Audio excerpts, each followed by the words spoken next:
আচ্ছা ভাবুন তো, আপনি মঞ্চে দাঁড়িয়ে আছেন, সামনে শত শত মানুষ, আপনার হাত পা কাঁপছে, গলা শুকিয়ে আসছে। খুব পরিচিত একটা দৃশ্য, তাই না?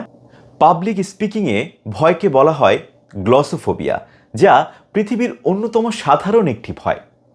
আপনি ভাববেন না কেবল আপনিই ভয় পাচ্ছেন, অসংখ্য মানুষ আছে যারা পাবলিক স্পিকিংয়ে বেশ ভয় পায়।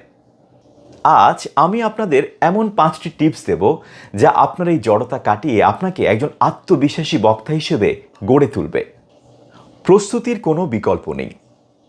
ভয় তখনই লাগে যখন আমাদের মনে অনিশ্চয়তা থাকে। আপনি যা বলবেন তা যদি আপনার নখ দর্পণে থাকে, তবে ভয় আপনার অর্ধেক কমে যাবে। পুরো বক্তব্য কখনোই মুখস্থ করবেন না, শুধু মূল পয়েন্টগুলো মনে রাখুন। আয়নার সামনে দাঁড়িয়ে কথা বলার প্র্যাকটিস করুন, এতে নিজের বডি ল্যাঙ্গুয়েজ নিজেই বুঝতে পারবেন। আপনার বডি ল্যাঙ্গুয়েজ দিয়ে আপনার মস্তিষ্ককে ফাঁকি দিন। যখন আমরা ভয় পাই, আমাদের শরীর কিন্তু গুটিয়ে যায়। এর উল্টোটা করুন, সোজা হয়ে দাঁড়ান, বুক টান টান রাখুন। একে বলা হয় পাওয়ার পোজিং। গভীরভাবে শ্বাস নিন। ঠিক আছে, এটি আপনার হার্ট রেট কমিয়ে মস্তিষ্ককে সিগন্যাল দেয় যে আপনি নিরাপদে রয়েছেন।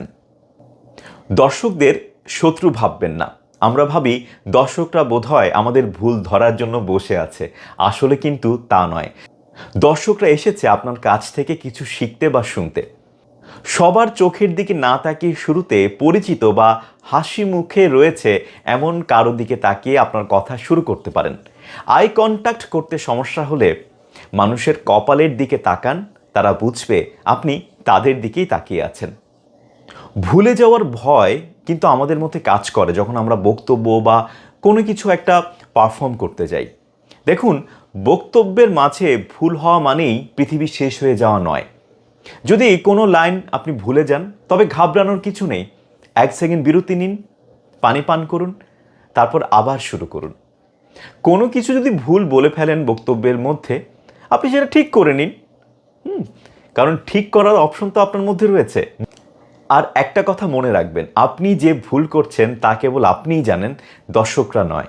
তাই আত্মবিশ্বাসের সঙ্গে চালিয়ে যান। আর অবশ্যই কোনো ভুল তথ্য দিয়ে যদি আপনার কাছে মনে হয় যে এটা ভুল দিয়েছেন, তাহলে আপনি সংশোধন করে নিন। কারণ ভুল তথ্য তো চলে যাচ্ছে দর্শকদের কাছে, তাই না? নিয়মিত অনুশীলন। উপস্থাপনা একটি দক্ষতা যা চর্চার মাধ্যমে আসে।